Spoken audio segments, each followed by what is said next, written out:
ahead with the steps that have been taken. Let's just try to think and talk something positive. Do we have some steps that have been taken across the globe for ensuring equal representation of women? So yes, we do. We have this pledge called Equal Representation in Arbitration Pledge that was taken way back in way back in 2016, and it started as an idea proposed by a Director General of LCIA in a conference, and then this idea was taken further by one of her colleagues, and then there were many dinners and many discussions, and the parties over there, they decided that a concrete step in this way ahead would be taking a pledge. And if the big companies and the representatives of the field of arbitration will take a pledge in this regard, and this will encourage more smaller parties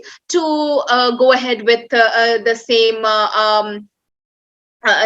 pledge as well, and this will encourage the smaller participants as well. So by far we have 4,000 participants, and things do seem to go in the right direction, but is it very right? Is it as right as we want it to be? Now let's just take a step back and look at the statistics.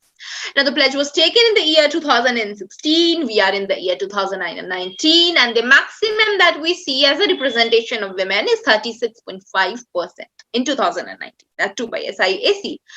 Now, there are many other institutions which do not even report the statistical depiction of women arbitrators, and now we don't even know what is the scenario across the globe at large. So this whole idea of having this equal representation pledge, and then we have the global campaign on gender equality. We have other such resolutions, Alliance for Equality in Dispute Resolution, the AIDR Inclusion Network Pledge, many other, including the Arbitral Women, the group that went ahead to sign a hard copy of the pledge, the Equal Representation in Arbitration Pledge, at an event that was organized by UNESCO itself. We have all these things, and particularly I also have had the chance of working with Professor Catherine Rogers, who works a lot in this field of equal representation of women in the field of international commercial arbitration.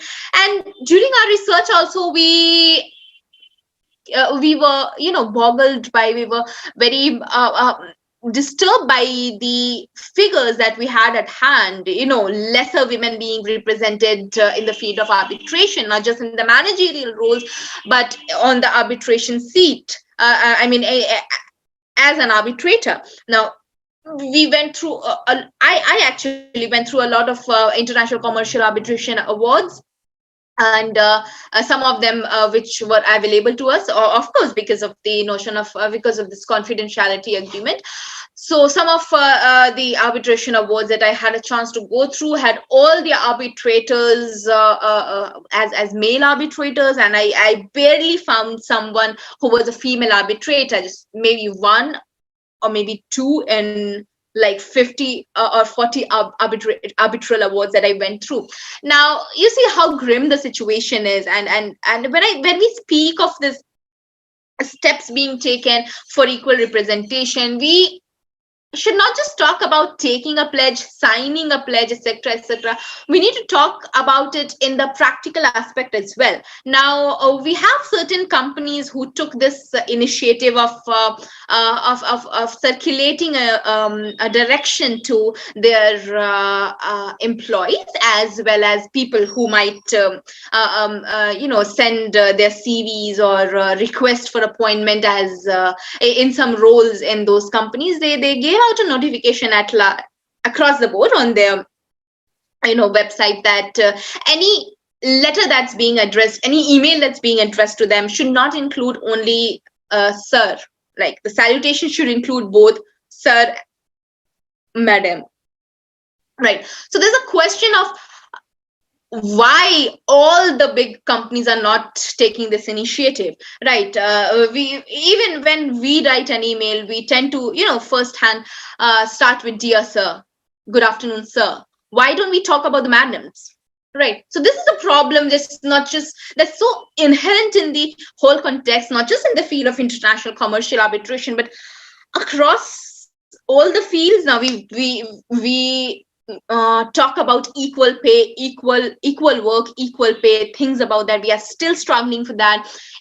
It's not just a thing that's related to this particular field of international commercial arbitration, but it's something that's also very inherent in the mindset that we have, not just men, but even as women. We have this mindset that makes us think about the fields of arbitration, commerce, economics, etc., being something that's dominated by men. We tend to normalize this domination of men in the field of commerce, arbitration, business, and other such fields, right? So it starts from our homes. To be honest, it starts from us. It starts not just from men, but it also starts from us. We tend to give up our goals for the sake of taking care of our families, and the moment we do that, we are actually adding towards the underrepresentation of women. So it's better said than done. I know, even I went ahead with the field of human rights rather than going ahead in the field of international commercial arbitration, despite me having researched in this field when I was at Penn State. The reasons being that, again, the sustainability issue. Would I be able to sustain myself with the hectic workload along with the family pressure that I'll be getting when I'll get married and when I'll be having kids, etc., etc. So yes, this problem does bother us at all stages, and I would like to share a story that comes into my mind here. So there was a woman who had applied for the post of being auditioned for playing an instrument that was generally played by men, and she applied at some 11 or 12 places. She got just one invitation, and in that invitation as well, the letter that was sent to her, it addressed her as Mr. So one bias there. And then she even went there, and with all the men behind the screen, she played that instrument, and people were so mesmerized that she finally got selected. And when she came out, the judges saw, oh my God, she's a woman, and how could you just play so well? We thought it's an instrument that only men could play. Then the reply that she gave is that it's just the bias in your head that made you think that I cannot. If I had played the same instrument without that screen that hid my identity, you would have not selected me. Right. So just our identity of being women makes people think that, okay, she'll not be competent. Okay, she's just refusing to join that arbitral dispute and that invitation that we gave to her because she's a woman.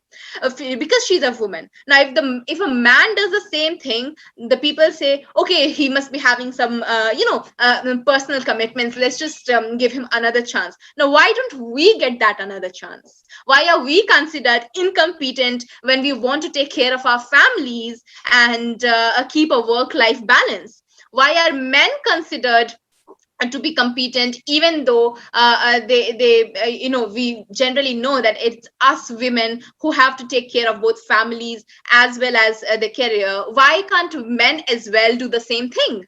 Right. So we have this notion of maternity leave as well as paternity leave, but we see that there is a decline in the number of women who rejoin the career as in the field of international commercial arbitration after their maternity leave, while the number is okay with men joining after a paternity leave.